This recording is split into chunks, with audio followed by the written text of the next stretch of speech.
पुणी बढ़िला सुना और रूपा दर साधारण लोकों यह चिंतार कारण होइथिबा बेले निवेशक मानक मुहरे किंतु हस फुटी। आंतर्जातीय एवं घरोई बजार में सुना और रूपार चाहिदा हठात बढ़ी जाउथबारु मूल्यर रेकर्ड वृद्धि देखा मिली। विशेषज्ञ मानक कहवा अनुसार विश्व आर्थिक अस्थिरता, डॉलर गतिविधि और निवेशक मानक सुरक्षित निवेश प्रवृत्ति यार प्रमुख कारण। अंतर्जातीय बजार में सुना वर्तमान 4,967.41 प्रति आउंस रे कारबार करुछि, जहाँ एक ऐतिहासिक रेकर्ड। यार सीधा सड़क प्रभाव भारतीय बजार में मध्य पड़ी। विभिन्न सहर में सुना दर आगरू अधिक होइथिबारु गहना किनिबा लोकंक पई असुविधा बढ़ी।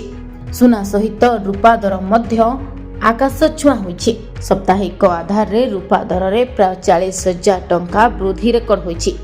आज सकाळे रूपार मूल्य किलो प्रति 3,35,000 टंका रे पहुंचिथिबा बेले विदेशी बाजार रे रूपार स्पॉट मूल्य आउंस प्रति प्राय 19.46 डॉलर रहिछि। आगामी दिन रे मूल्य आहुरी बढ़िबार संभावना रहितबा विशेषज्ञ माने कहिसंती। Bureau report Odishree live. Odishree live, सत्य और विश्वासर परिचय।